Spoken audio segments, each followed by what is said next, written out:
Hi mga kalusog! For today's video, magluluto tayo ng adobong manok with a twist. Kasi sasamahan natin siya ng Baguio beans. Ayan, request kasi yan, kaya yan natin lulutuin. Pero bago ang lahat, syempre itong manok, ayan, imamarinate ko muna siya sa kalamansi. Ayan, kalamansi tsaka sa paminta. Alright. At ayan mga kalusog, namarinate ko na po yung manok natin sa toyo, kalamansi, tsaka paminta.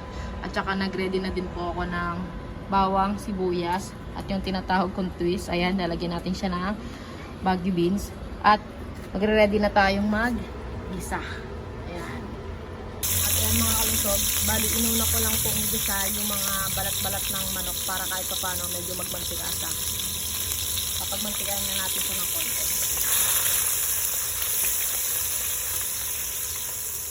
Ito yung mga kalusog, yung nakita natin medyo nagkulubot-kulubot yung balat ng manok natin.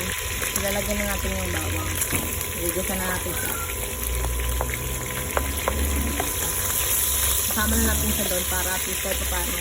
Habang niluluto natin yung bawang natin, medyo naluluto pa din yung ano natin. Yung balat ng manok natin. Ayan. Tapos, pag naglumabas yung aroma ng bawang, sabay na natin itong sibuyas. Sigasag lang. Maikas lang doon. Gisa. Tapos after nyan, habang nagisa-gisa na, kasama na natin ito. Huwag natin sasama yung sabaw, yung manok lang. Para at least mag-isa din natin siya. Saka para matanggal din yung laksa. Mas masarap daw kasi mga kalusog kapag medyo nagigisa natin ng maigi. Bago natin sangkapan ng kung ano, dapat mag-isa mo natin ang mabuti. At hugas lang ako kamay.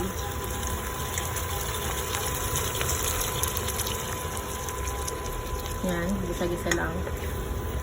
Kasayaan lang natin siya mag-isa ng mga 2 to 3 minutes. Ayan, para at least ma-secure natin na gisado talaga siya. Alright.